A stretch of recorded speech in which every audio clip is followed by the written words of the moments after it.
شرق الأرض إلى مغربها وبرها وبحرها خصوصا مولانا الشيخ عبد القادر الجيلاني شيخ أبودنا النقشبندي شيخ الحسن الشاذلي السيد علي بن أبي بكر الصقاف خصوصا ابن عطاء السركندري الفاتحة. أعوذ بالله من الشيطان الرجيم. بسم الله الرحمن الرحيم. الحمد لله رب العالمين الرحمن الرحيم مالك يوم الدين إياك نعبد وإياك نستعين اهدنا الصراط المستقيم صراط الذين أنعمت عليهم غير المغضوب عليهم ولا الضالين آمين. قال المصنف رحمه ونفعنا وبالعلومه في الدارين آمين. Muhasabatun nafsi,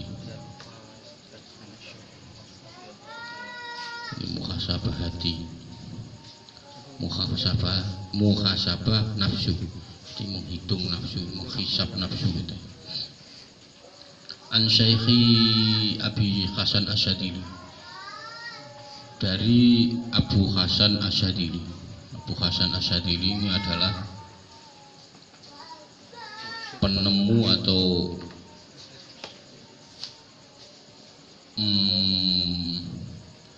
apa namanya itu, mu'allif Thariqah Syadiliyah. Ini yang terkenal di Indonesia ini Thariqah Syadiliyah. Lah ini penemunya atau penciptanya atau ininya adalah Abu Hasan Asyadili. Annahu qala teman setune Syekh Abi Hasan Asyadili qala itu berkata atau berucap, il nafsaka wazinha bisolati, kil ngukuro atau mengukur nafsaka, nafsu anda, diri anda itu ukurlah, wazinaha dan timbang, bisolati kelawan sholat. Jadi Abu Hasan itu standar orang itu diukur dari sholat. Jadi sederhana, tapi ini dahsyat bahwa kalau anda udah ukur dirimu itu dengan sholat, itu diukur. Mengukurnya dengan sholat, enggak dengan yang lain, dengan sholat. Wa in nintahaj, apabila atau maka lamun mandek atau berhenti, ketika anda berhenti an hududi, dari bagian-bagian nafsu, fa'lam maka ketahuilah, annaka setuhnya anda itu sa'atah, itu orang yang beruntung. Maksudnya gimana? Ketika kaummu salat sudah tidak melihat bagian-bagian nafsumu, maka kamu beruntung. Jadi Ibnu Abil Hasan Syadili ini standarnya cuma sholat. Jadi ketika anda bersolat itu anda tidak menemukan bagian-bagian nafsumu, itu maka anda termasuk orang yang beruntung. Maka kemarin kita cerita soal, menerangkan soal wali-wali Allah tadi, bahwa standar sholat kalau menurut Ibnu Hasan Asyadili ini luar biasa. Jadi sholat itu adalah munajat. Munajat itu bahasa ininya apa ya? Menghadap. Sholat itu sama saja kayak kita menghadap Allah Subhanahu wa Ta'ala. Maka munajat itu jadikanlah tempat ketika anda menghadap kepada Allah, itu jadikanlah sesuatu yang spesial. Sesuatu yang spesial. Jadi sucikan diri anda dari hal-hal keinginan yang lain. Maka orang-orang itu kadang aneh, saya pengen kaya Pak, sholat itu dikira tujuannya kalau sholat itu kaya. Bukan, saya pengen anak pinter itu sholat, bukan. Sholat itu menghadap kepada Allah Subhanahu wa Ta'ala. Sowan itu. Jadi tujuannya bukan itu. Nah, padahal di dalam ketika kita munajat itu hati kita harus disucikan. Di dalam medan yang rahasia. Ini sholat itu medan yang rahasia. Kalau pertempuran ini intelijen. Jadi sholat itu anda ketika masuk dalam sholat itu medan itu rahasia. Yang tahu cuma anda. Nah, medan rahasia itu cukup luas. Sebenarnya padahal ya kalau fisiknya ya Anda cuman berdiri, rukuk, berdiri, sujud, ya cuman itu saja. Tapi ini sebenarnya dalam sholat itu rahasianya luar biasa kalau Anda sampai. Maka di dalam medan rahasia itu temukanlah sebuah cahaya-cahaya atau kilauan percikan rahmat Allah Subhanahu wa taala. Jadi luar biasa. Allah itu kan mengetahui bahwa kita itu suka yang ringan-ringan. Allah itu juga mengetahui kalau kita itu suka yang pahalanya besar. Sholat itu ringan. 4 rakaat paling nggak ada 5 menit, 2 menit, 1 menit. Tapi pahalanya luar biasa. Itu kan berarti Allah itu tahu bahwa kita itu suka yang ringan, tapi suka pahala yang besar. Udah itu manfaatkan sebaik mungkin. Maka ketika Anda sholat, masuk wilayah Anda mau menghadap presiden aja sopan, rapi, macam-macam. Aturan mainnya ketemu, tanya pas pampres, ketemu lagi tanya ini, macam-macam itu.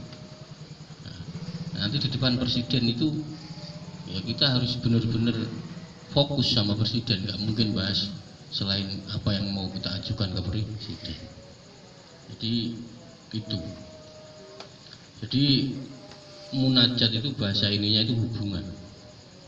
Maka sholat itu sebenarnya kita itu menjalin hubungan. Maka jangan sampai bertepuk sebelah tangan. Ini menjalin hubungan. Jadi ketika hamba kita ini bermunajat kepada Allah lewat sholat, lewat bacaan-bacaan Al-Quran, itu namanya munajat. Maka menghadap Allah itu ya memang harus fokus. Jadi fokus. Yang pertama memang sucikan diri. Gitu. Jadi kita sucikan dari keinginan macam-macam itu terus sholat. Urusan nanti khusyuk tidak khusyuk itu nanti. Yang penting niatnya sudah ada. Itu niatnya dulu yang penting.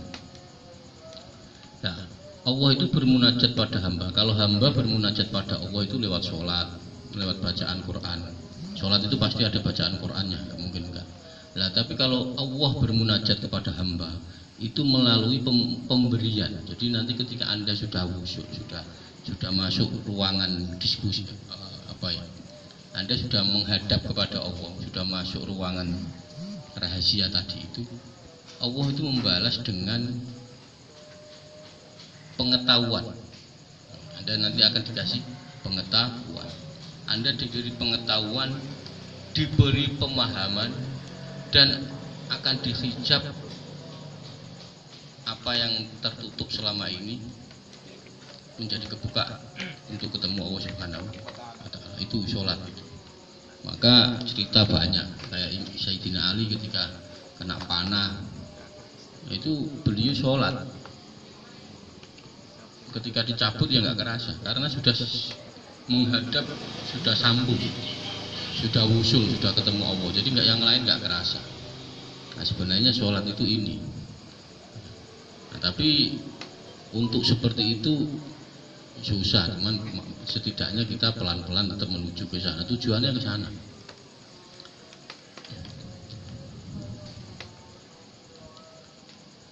Jadi makanya orang-orang yang soleh itu biasanya wali atau apa, itu ketika dia sumpek atau ketika menghadapi masalah apa itu biasanya dia sholat. Makanya Nabi itu biasanya kalau menghadapi situasi yang genting, beliau itu sholat 2 rakaat.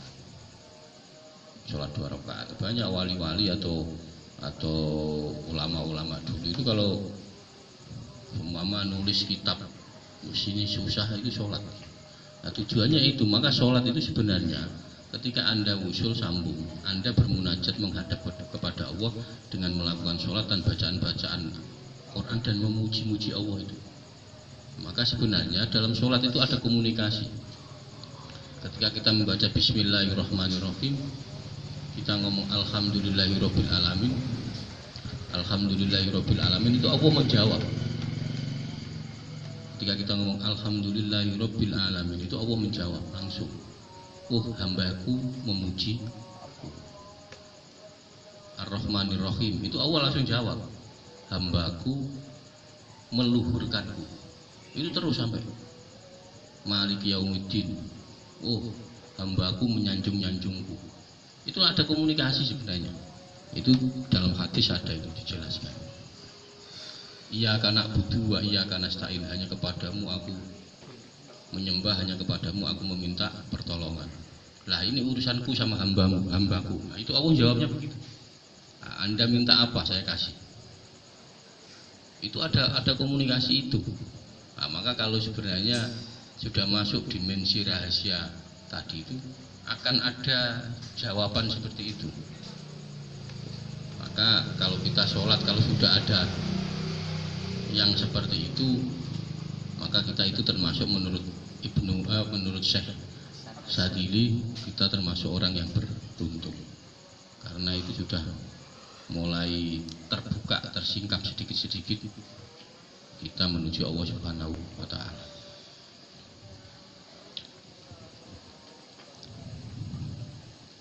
Wa illa, apabila tidak, maksudnya apabila tidak itu Anda tidak seperti yang di atas. Kalau di atas kan fa inin tahat anil khafidu anil khadudi anil hududi. Maksudnya ketika yang di atas itu kan ketika Anda sholat bagian-bagian nafsu sudah tidak ada. Wa illa, apabila bagian-bagian nafsu itu masih ada, fabki maka menangislah ala nafsika, tangisilah diri Anda. Fabki maka menangislah ala nafsika, kepada diri Anda itu tangis. Ketika Anda sholat masih menemukan yang pengen ini macam-macam itu, maka tangisi diri Anda. Itu kata Syekh Abdul Hasan Asyadili. Tapi itu tetap nggak ada namanya sholat 10 tahun nggak pernah terus sholat sekali terus jadi tahu-tahu nggak bisa. Maka perlu belajar istiqomah terus saja. Nah, perumpamaannya itu kayak kita kalau punya anak, setiap hari kita ngasih sangu kepada anak sekolah itu saking biasanya kita itu nggak ada jajan terus ya, enggak, karena sudah biasa. Kalau mau berangkat sekolah 5.000, mau ada uang nggak ada uang, karena udah terbiasa itu. Nah, itu contohnya begitu. Maka Abu Abdul Hasan Sadili itu memuji sholat itu luar biasa. Maka cerita kan banyak, cerita wali yang tanya, nanti kamu masuk surga, kalau di surga nggak ada sholat saya nggak mau masuk surga. Banyak itu, ada wali yang seperti itu. Kalau nanti di surga nggak ada sholat, saya tidak mau masuk surga. Itu kan keren itu. Coba.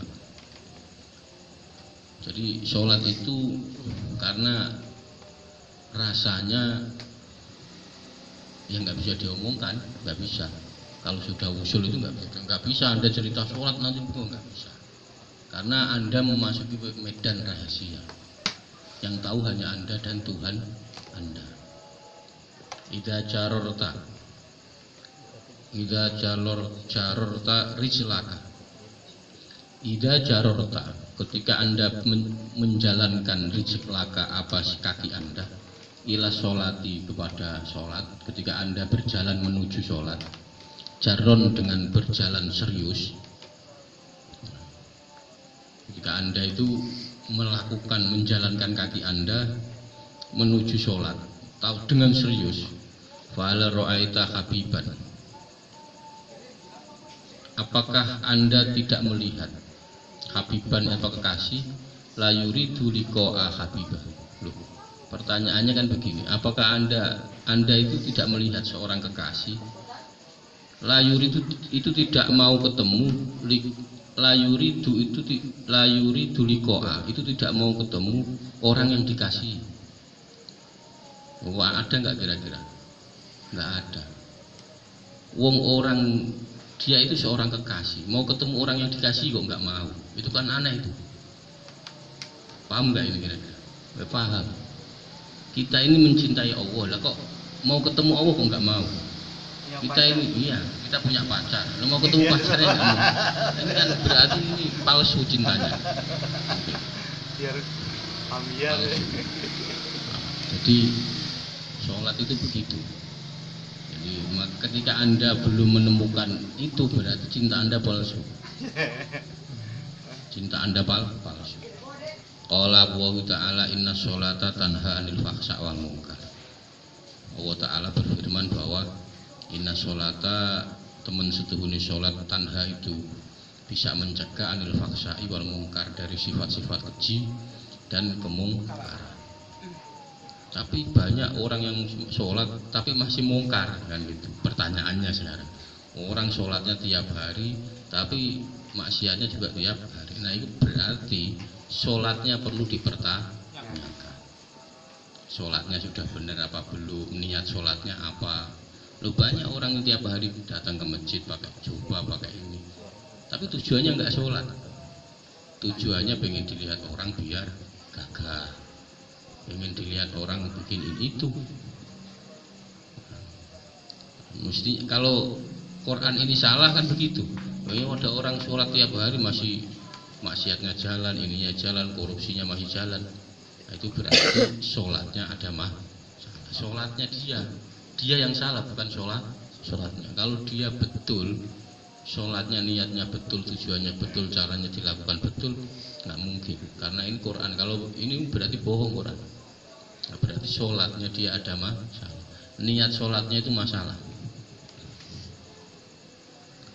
Paman barang siapa orang aroda yang menginginkan ayyarifa untuk makrifat hakikatuhu hakikatnya Allah, hakikatuhu hakikatiman indawai menurut orang.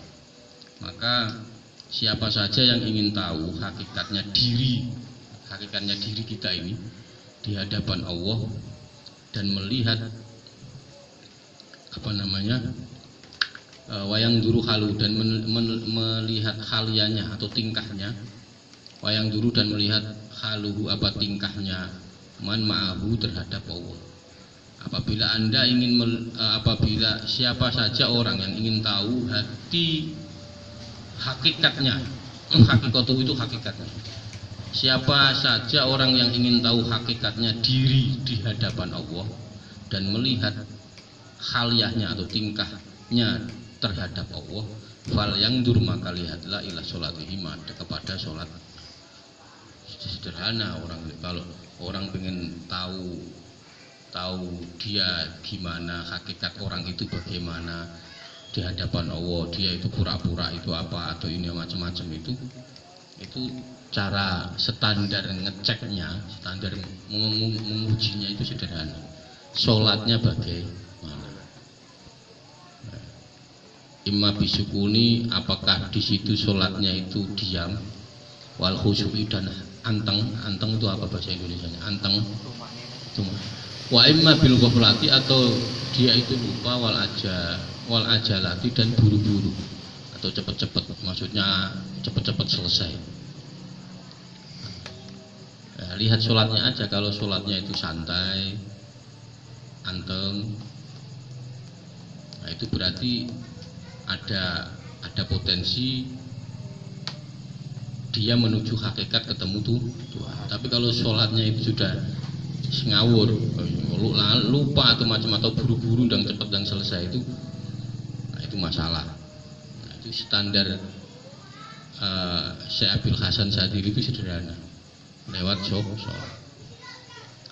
Wa illam takun bil wasfaini as-sabiqaini.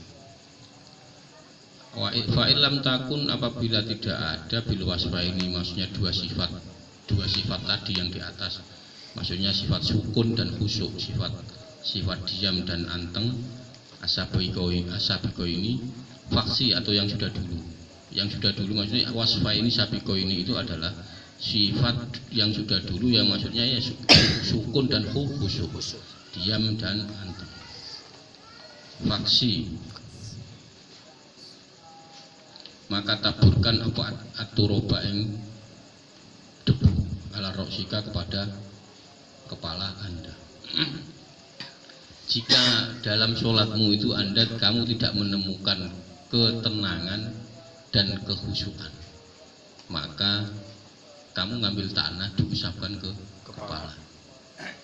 Oh, ini kalau orang-orang tasawuf itu kayak gini-gini. Nah, ini kalau sama orang-orang yang ini dikira bid'ah kayak gini-gini. Wah, ini ada aja kepala kok ditumbang. Nah, itu masalah. Nah, ini maka saya jelaskan lagi bahwa sebenarnya tasawuf itu harus seimbang dengan fikih. Maka kemarin kan saya bilang bahwa man tasawwafa falam yatafaqqah faqad tazanta.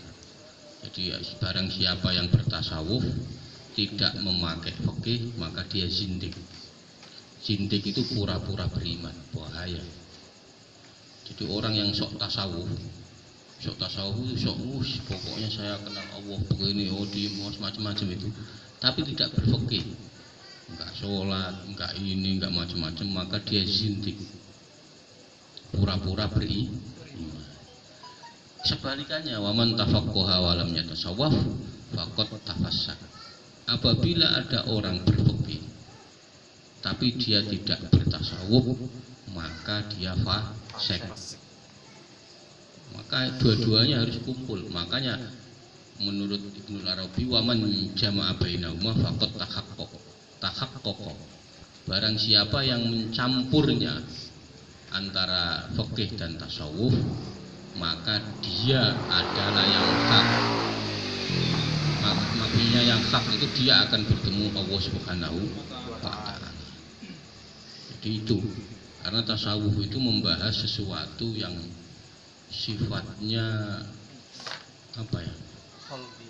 Hati, dan dia membahas soal zatnya Allah, sifatnya Allah sama asmanya itu.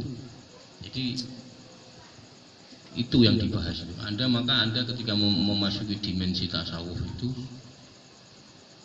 sebenarnya ya hati yang bicara, bukan omongan, hati. Lebih banyak hati. Maka ini membahas soal zatnya Allah, sifatnya Allah sama asma-asma Allah. Nah, Anda kalau berhasil itu menurut Syekh Abdul Qadir Jailani itu termasuk Anda itu namanya insan kamil, sempurna. Anda menjadi hamba Allah. Hamba Allah itu bukan yang nyumbang, itu hamba Allah bukan. Hamba Allah itu tuh makomnya paling tinggi. Lalu sekarang itu nyumbang 10.000 aja udah hamba Allah gitu. Gitu. Jadi hamba Allah itu makomnya udah makom yang paling tinggi itu hamba Allah. Nah, sekarang nyumbang 10.000 sudah jadi hamba Allah. Nah, itu masalah itu kan. Maka ketika Anda memasuki wilayah ini, ya, nanti itu Anda akan mengalami namanya ta'alluq, takhalluq, sama tahaqquk, atau kalau bahasa lain itu tahalli, tajalli. Nah, ini agak berat nanti aja. Sudah ini Anda ini pertama tahalli dulu. Tahalli itu membersihkan hati dari cinta-cinta dunia. Ini Anda lewat, sudah kalau Anda ini lewat, baru Anda masuk wilayah tahalli. Tahalli itu hati Anda yang kosong dari cinta dunia, Anda isi dengan mencintai Allah Subhanahu wa ta'ala. Kalau ini berhasil, Anda masuk tajalli. Tajalli itu wah, kayak jurus Taiji Master. Jurus Taiji Master itu nggak ada jurusnya, tapi dia sudah menyatu, gerakan tangannya, kakinya itu udah kayak jalan sendiri. Nah, orang kalau udah tajalli itu begitu. Dia menerima cahaya Allah yang luar biasa, nggak bisa diomongkan, karena dia yang merasakan. Peletak dasar tasawuf itu Nabi Muhammad SAW, itu nggak bisa diganggu gugat. Maka ada orang tasawuf kok imamnya bukan Nabi, itu berarti masalah itu. Oh, saya punya ini dari ini, masalah itu. Jadi mau tidak mau jalurnya harus Nabi Muhammad. Itu sudah nggak mau. Nah, Nabi Muhammad itu melalui wahyu. Maka kita itu tidak bisa lepas dari Quran dan hadis. Melalui dia wahyu dan ilham. Nah, batas tasawuf itu adalah kebenaran dalam bertawajuh. Maksudnya bertawajuh itu menghadap Allah. Itu tasawuf. Yang benar menghadap Allah itu tasawuf. Dari apa saja dan dengan apapun yang diridhoinya. Itu tasawuf. Maka Anda kalau ngomong tuh soal tasawuf harus tahu yang model kayak gini. Ada takholli, ada takhalli, ada tajalli, ini harus tahu. Kalau Anda tidak tahu ini ya wassalam. Nah, ini jadi nanti diketawa itu sama orang-orang yang bahas tasawuf. Jadi, bahas toreko, bahas macam-macam ini harus tahu yang seperti ini. Nah, landasan tasawuf itu ya sudah jelas landasannya. Bertasawuf itu sama kayak orang berfikih.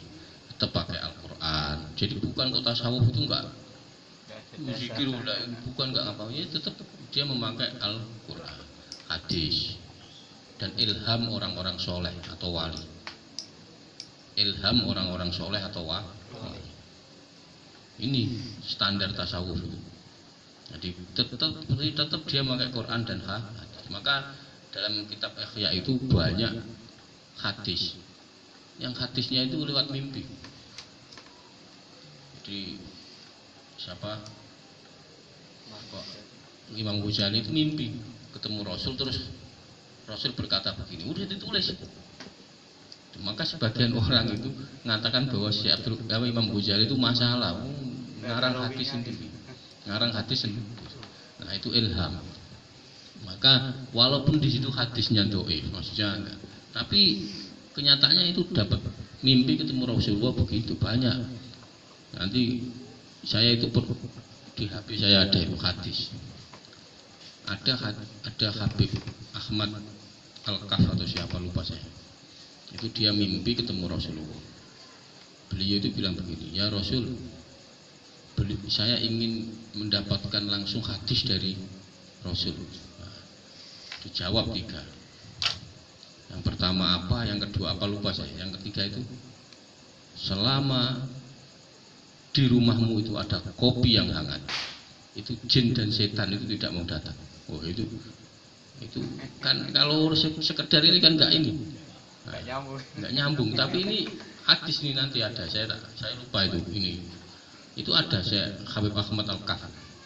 Jadi selama di rumah kita itu ada kopi yang panas, itu jin enggak datang. Jadi kalau ngusir jin itu enggak usah aneh-aneh pakai macam-macam. Anda bikin kopi itu selesai. Serius. Nah, kok ada Anda bikin kopi kok masih ada jin? Pertanyaannya, kopi Anda asli apa enggak? Berarti kalau kopi Anda itu sasetan yang campurnya sudah enggak jelas. Ya maklum kok jinnya datang. Kalau kopi asli, ini yang jamin bukan saya, Habib Ahmad. Enggak ada jin setan. Enggak mau datang. Itu kan kadang kelihatan wah aneh-aneh aja loh. Ini memang kalam ulama, maka standarnya adalah Al-Quran, hadis sama ilham orang-orang soleh, atau ilham yang orang yang sudah ma'rifat kepada Allah Subhanahu wa Ta'ala. Nah, orang yang bertasawuf itu pasti ada buahnya, gak mungkin gak ada buahnya. Maka standarnya kalau menurut Imam Syekh Hasan Sadili kan sederhana, lihat sholatnya itu lihat. Nah itu dari sholat itu pasti ada buahnya. Nah buahnya adalah hati ini bersih. Dia pokoknya macam-macam lah, nggak mau ngomongin orang. Pokoknya ngomong yang nggak penting-penting itu nggak mau. Batinnya itu bersih. Istilahnya takhol. Kalau bahasanya ini takholli. Jadi hatinya, batinnya sudah bersih dari mencintai makhluk. Istri, anak, harta macam-macam itu. Nah, sifat-sifat yang jelek-jelek atau yang tercela itu enggak ada. Setelah itu dia bertakhalli atau dia membersihkannya sifat-sifat yang buruk tadi itu dengan mengisi sifat-sifat yang terpuji atau yang intinya adalah mencintai Allah Subhanahu wa Ta'ala. Maka prakteknya begini. Seumpama ini kopi. Ini Anda itu nggak bisa menghilangkan sifat-sifat Anda yang jelek-jelek. Ini ada takabur, riya, ujub, sombong, macam-macam itu ada di sini. Itu Anda nggak bisa membuangnya. Yang bisa Anda itu memakai itu menyiramkan air putih. Ini lama-lama kan keluar nih, bekas kopi tadi. Paham nggak kira-kira? Nah, itu proses takholi, dari takholi menjadi takhali. Jadi menghilangkan sifat-sifat yang buruk, mengganti sifat-sifat yang baik, yang terpuji, dan mengingat Allah Subhanahu wa Ta'ala. Itu prosesnya. Kalau itu sudah terganti menjadi putih semua, Anda akan bertajal. Tajal itu kita sudah ketemu Tuhan, sudah ma'rifat Allah Subhanahu wa Ta'ala. Ini proses. Maka nggak ada orang namanya orang bertasawuf, bertorekot kok nggak berfikih. Itu berarti dia palsu imannya. Bohong itu. Udah nggak usah sholat. Karena banyak itu, apalagi di sini. Ya Pak, ini Pak Ustaz. Udah kamu nggak usah sholat. Ini pokoknya kamu ini nanti kamu ketemu Tuhan. Palsu itu. Itu zindik namanya. Imannya palsu. Dia pura-pura beriman. Nah, begitu juga sama orang yang fikih terus nggak bertasawuf, masalah juga itu fasik. Maka jika Anda ingin berhasil, gabungkan dua ini. Anda tetap ngaji fikih, juga ngaji tasawuf, seimbang. Kalau orang itu kalau zindik itu ngawur. Jadi kayak itu apa yang dilarang oleh Allah itu sama dia boleh semua. Orang dilarang minum khamr itu dia malah minum khamr. Orang dilarang apa dia malah itu kebalikannya. Wah itu zindik, itu pura-pura padahal memuaskan nafsunya sendiri sebenarnya. Makanya menurut kitab Futuhul Malakiyah itu kitab ini juga ikut ini membahas soal tasawuf. Itu waqad qalu arkanu tasawufi majmu'atun fi arba'atil asya. Standar orang bertasawuf itu 4 rukunnya. Ini kalau Anda tidak memegang ini berarti palsu. Berarti pemain cadangan yang enggak jelas. Wa ya kafu ada wa hamlul jafa wa syuhudus sofa wa ramyud dunya bil qafa. Yang pertama itu adalah kafu ada. Jadi mencegah menganiaya atau menzalimi orang semuanya. Ini mencegah menganiaya atau menzalimi itu semua makhluk hidup, bukan hanya manusia, semuanya. Maka kemarin itu salah satu yang dicintai Allah adalah membuang sesuatu yang bikin celaka di jalan. Nah ini termasuk mencegah penganiayaan atau menzalimi orang. Makhluk hidup, bukan orang, makhluk. Ya batu, ya pohon, ya semuanya yang ada di alam dunia ini. Itu standar tasawuf. Itu orang kalau ngomong tasawuf, kalau itu pasti mau tidak mau harus itu standarnya. Yang kedua itu wahamlul jafa. Dia itu menerima ketidakramahan. Jadi Jawa ketidakramahan orang yang brutal sama dia. Jadi seumpama kita terus dimaki orang, di macam-macam orang itu dia menerima. Santai saja gitu, kayak nggak ada masalah. Dimaki, di ini itu nggak ada masalah. Karena bagi dia itu makian makhluk itu nggak kelas, sudah nggak level. Asal maka andai kan orang seluruh dunia ini membenci saya itu tidak ada masalah. Yang penting Allah tidak membenci saya. Nah itu termasuk makom atau syarat tasawuf. Orang tidak masalah, orang mau maki-maki saya, mau benci saya tidak masalah. Yang penting Allah tidak membenci saya. Yang ketiga itu syuhudus sofa, syuhudus wa syuhudus sofa, sodofa. Kejernihan hati tampak dalam perilaku. Ya. Jadi di buah dari hatinya itu nampak di perilaku, akhlaknya baik. Nah ini standar. Kalau orang ada yang tidak begini ya berarti dia belum masuk makom tasawuf. Yang dia menghilangkan cinta dunia atau zuhud. Cinta dunia itu begini loh ya, bukan kok terus kita tidak boleh punya uang, punya rumah, bukan. Bukan kita tidak boleh punya istri cantik, bukan. Kita boleh punya itu semua, tapi di hati tidak ada. Punya rumah gede, punya mobil, punya macam-macam itu boleh, tapi tidak ada, nggak boleh sampai masuk ke dalam hati. Ya itu lebih susah dibanding hanya sekedar membenci apa namanya dunia. Kalau membenci dunia sudah kita nggak ada urusannya sama dunia.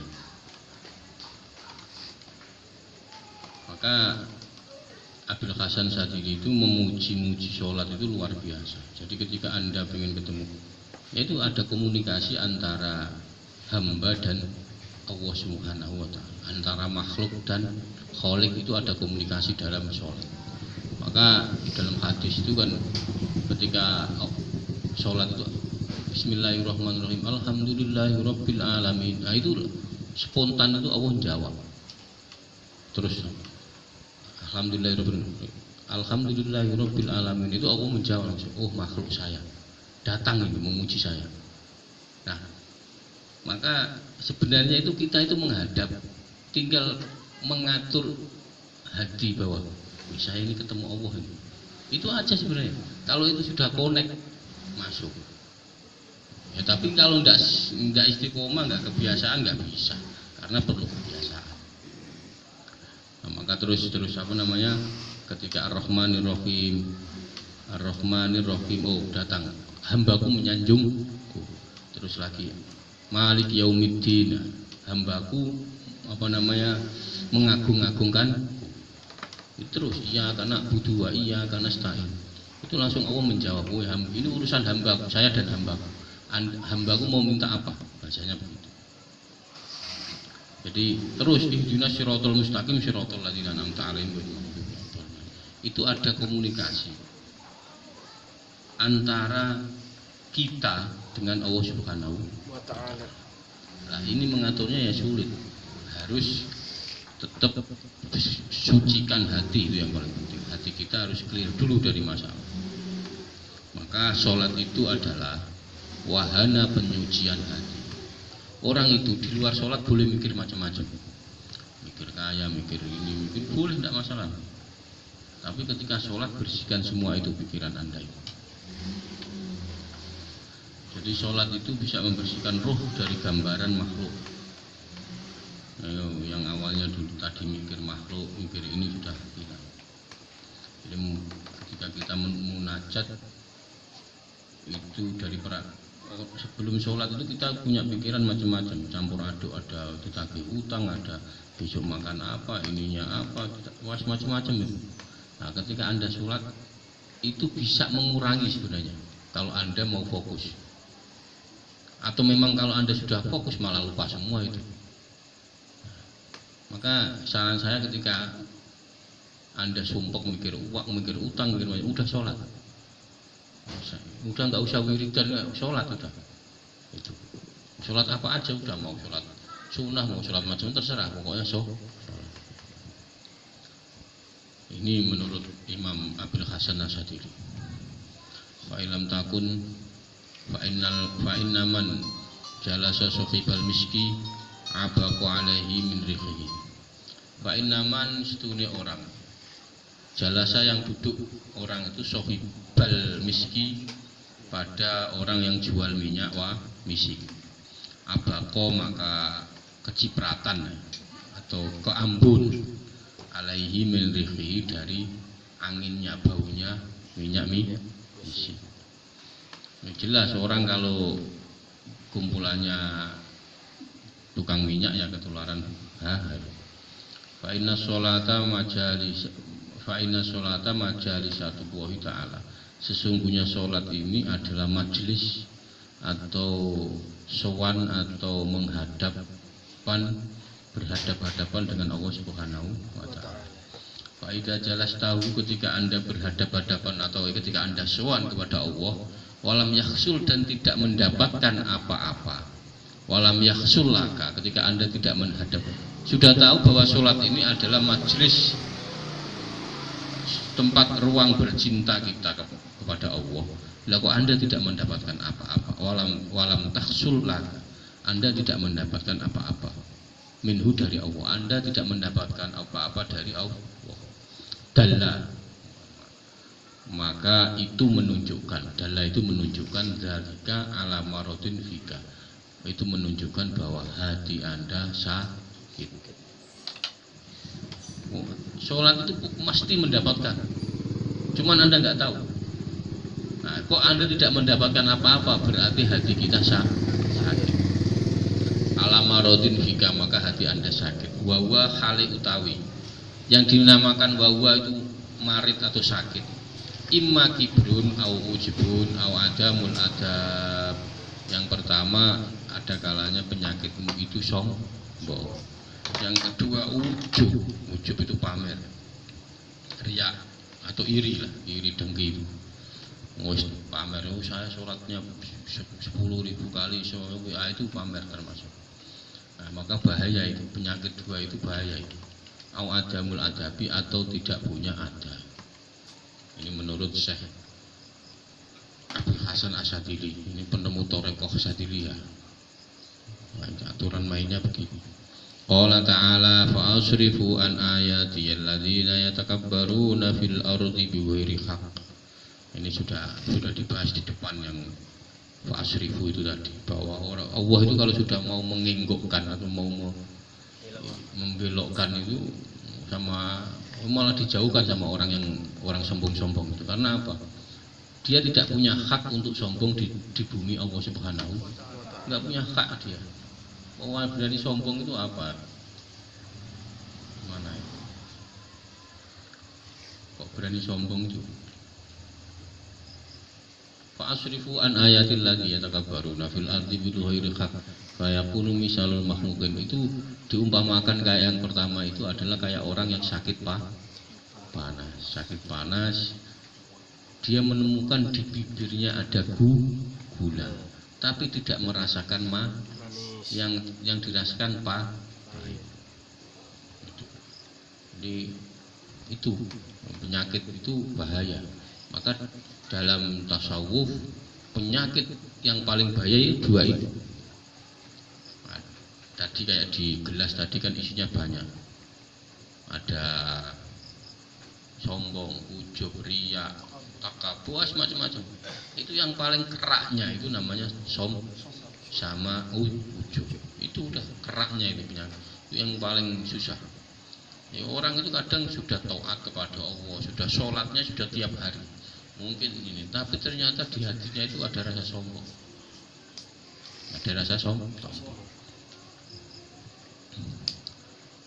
Fa'asrifu an ayati alladzina yatakabbaruna fil ardi bighairi haqq. Anda itu tidak punya hak sombong di dunia ini.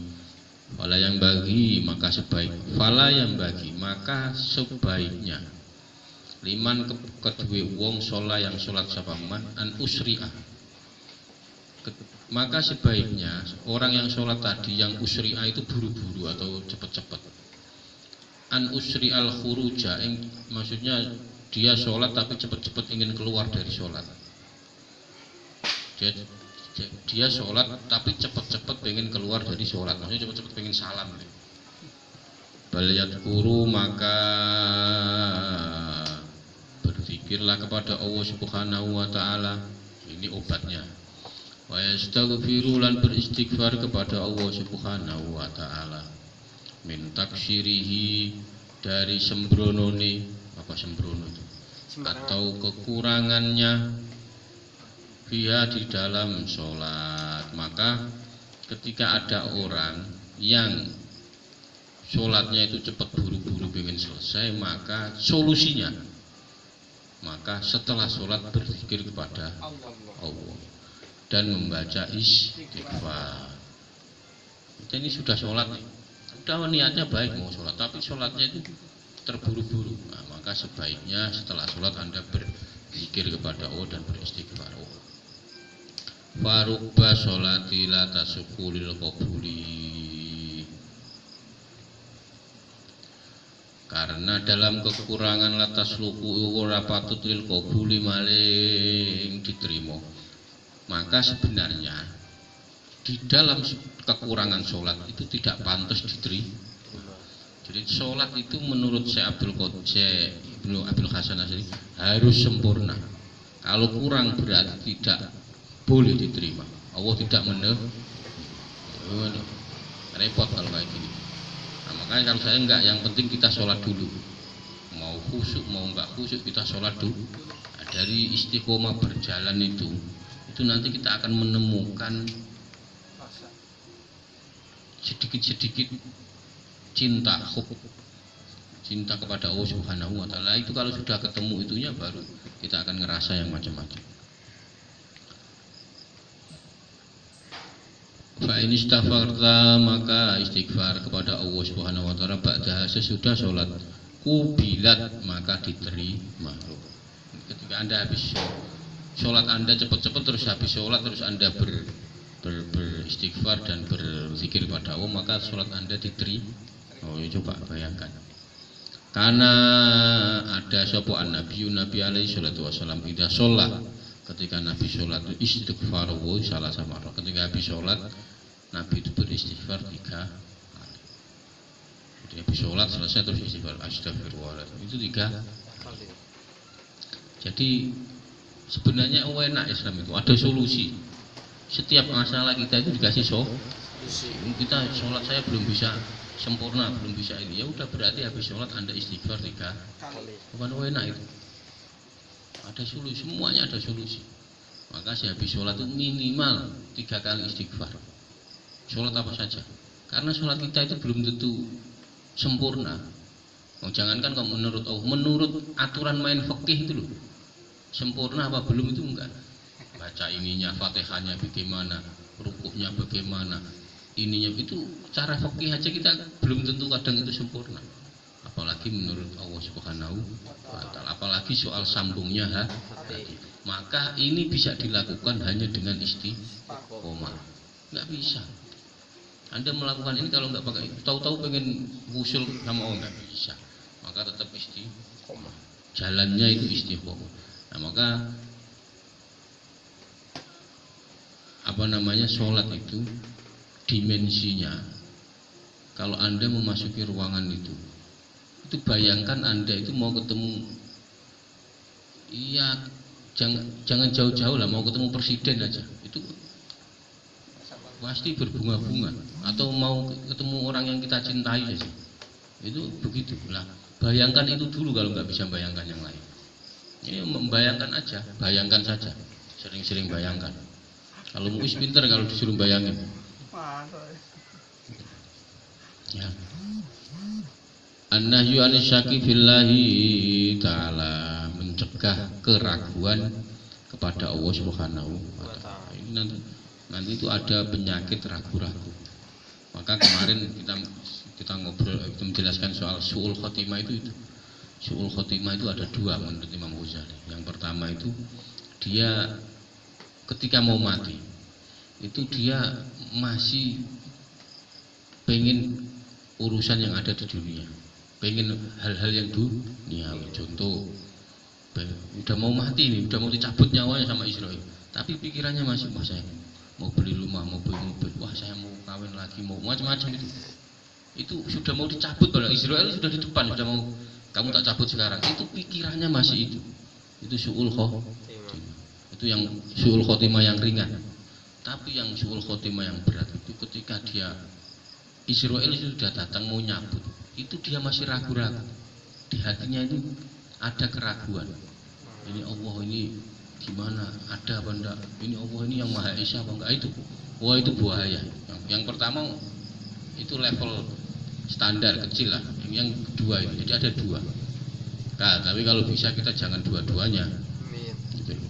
Nah, itu soal su'ul khotimah itu 2. Lah itu kalau nggak dia jalankan dengan istiqomah ya sama aja.